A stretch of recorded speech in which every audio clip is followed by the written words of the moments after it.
Hi guys, I know most of them ಇದನ್ನು use ಮಾಡ್ತಾರೆ ಇಲ್ಲಿ ಅಪ್ಪರ್ ಲಿಪ್ ಮತ್ತು ಇಲ್ಲಿ ಹೇರ್ ರಿಮೂವ್ ಮಾಡೋಕ್ಕೆ. ಬಟ್ ನನಗಿದು ವರ್ಕ್ ಆಗಿಲ್ಲ. I have sensitive skin.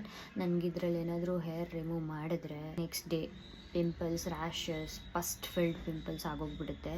So ನಾನು ಇದನ್ನು ಕಾಲೇಜಲ್ಲಿ ಇರ್ಬೇಕಾದ್ರೆ ಟ್ರೈ ಮಾಡಿದ್ದೆ, ಆವಾಗ ಹಂಗಾಗಿತ್ತು. ನೆಕ್ಸ್ಟ್ ಇವಾಗ ರೈಟ್ ಅಪ್ರೋಚಿಂದ ಟ್ರೈ ಮಾಡೋಣ ಅಂದ್ಬಿಟ್ಟು ತರಿಸಿದೆ. ಸೊ ಪುನಃ ನನಗೆ ಹಾಗೆ ಆಯಿತು. ಸೊ ಅದಕ್ಕೆ ನಾನು 4 years ಬ್ಯಾಕ್ ಇದಕ್ಕೆ ಸ್ವಿಚ್ ಆಗಿದ್ದೆ. This is called epilator spring. ನನ್ನ ಫ್ರೆಂಡ್ಸ್ಗೆ ಮತ್ತು ನನ್ನ ಕಸಿನ್ಗೂ ನಾನು ಇದನ್ನು ರೆಕಮೆಂಡ್ ಮಾಡಿದ್ದೆ.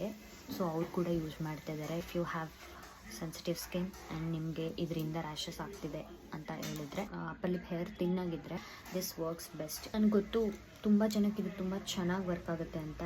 ನನಗೆ ಇದು ವರ್ಕ್ ಆಗಿಲ್ಲ. So I switch to this.